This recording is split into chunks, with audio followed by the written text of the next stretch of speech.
नमस्कार.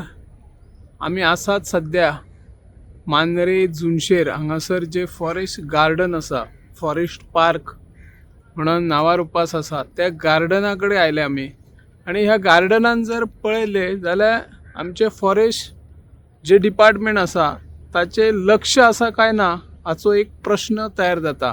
हांगा गार्डन म्हळ्यार रान तयार जाल्लें, व्हडा प्रमाणान चार निर्माण जाल्ली आसा, ताची स्वच्छता मोहीमय राबोवंक ना आणि ती कित्याक राबयना हाचो एक प्रश्न आसा. कांय जे हंगामी स्वरूपाचे कामगार आसात, जे कर्मचारी आसात, तांकां वेळेर पगारय मेळना. कांय म्हयन्याचे पगार मेळनासले अशे फाटल्या कितल्या म्हयन्यासान कागाळी आशिल्ले. मंत्र्या कडेन काही नागरिकांनी उलोवणी केली, सरपंचांनी उलोवणी केली, पूण मंत्र्यांनी ताची आयज मेरेन दखल घेतलेली ना.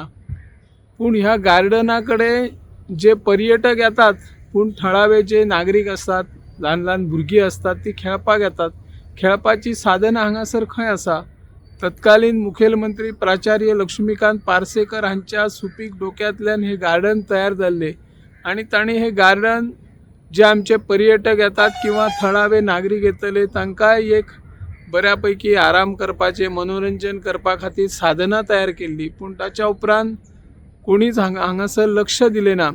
निदान आता तरी आमचे वन खात्याचे मंत्री विश्वजीत राणे हांणी हाचेर लक्ष दिवन हे गार्डन आणि जी अस्वच्छता हांगासर दिसून येतात, सगळी कडेन चार साठवलेली दिसता, पाण्याचे कारंजे आसा, तातूंत कितें तरी वेगळेच पाणी दिसता. हाचेर बेगोबेग उपाय योजना करून हे गार्डन बऱ्या पैकी तयार करचे अशी ह्या माध्यमांतल्यान आमी मागणी करता. हांव निवृत्ती शिरोडकर.